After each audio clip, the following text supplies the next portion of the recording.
Now, I also want to go over this little graphing related question. Okay. Now, like I said, you see a quadratic equation. You think about factoring. Okay. This is a standard form. You think about factoring.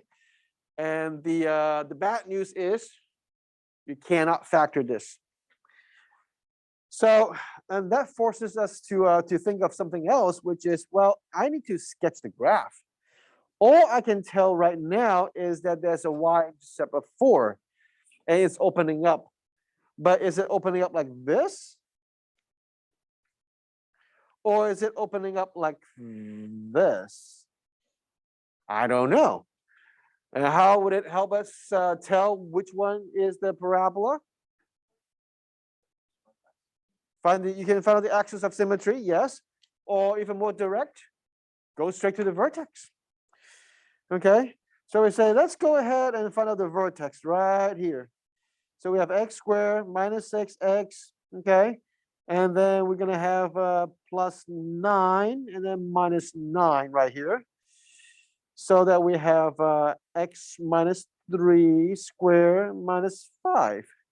So we have our vertex right here in front of us. That is 3 comma negative 5. So you go to the sketching area and you say, yeah, 3 comma 5, it's around here. 3 comma negative 5 is around here. And since it has to go to the y-intercept, well, then this has to be the parabola. It doesn't really matter. I mean, if you switch up the order, that's a good question. If you switch up the order and say, well, you find out the vertex and then find out the y-intercept, you just need to know that the y-intercept is given to you from the standard form. There's no order. Yes? How do you know to do plus 9? Because I divided 6 by 2. Then you square it. Okay? So you will know the axis of symmetry is x equals to 3. You can also find this by using negative b over 2a, but if you know your vertex form, then you have the information straight away. Your y-intercept is 0, 4. And the number of roots, you can just tell by graphing and say, yeah, there are 2 roots, right? Alternatively, you can try to use, you can use the discriminants to tell yourself the number of roots, but if you have the graph, you don't need to. Okay, but you need to find out the roots. And as we said earlier, it cannot be factored. So you have a couple options. Yes.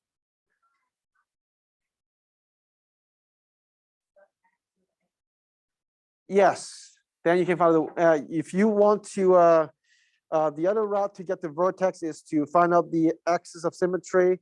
Then you put it back to your x values here. Then you get your y value of the vertex. Yes. So for the roots, okay, what I'm going to show you, I'm going to show you both. Well, roots, it's when y is equal to 0. Okay. So I can simply do this. I can solve it by completing the square.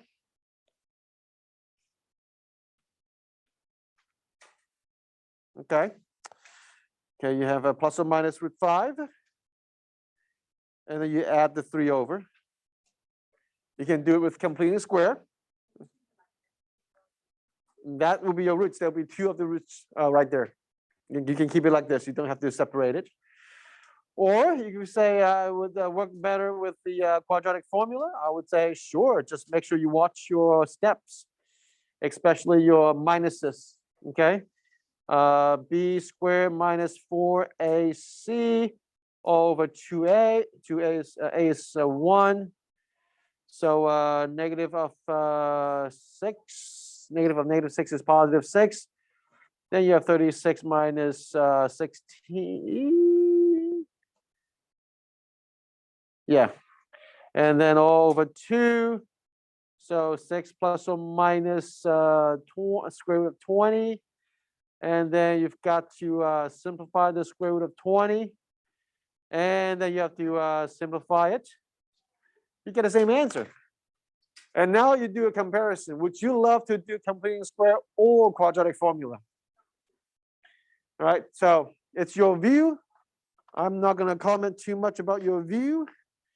I'm just going to share my view with you. I would say completing square is actually a lot easier than quadratic formula, but you have to work a little bit more to be on top of it. Okay, so that's what I want to deliver the message here. Sometimes you may not have the root form you want to graph, get the vertex form by completing the square.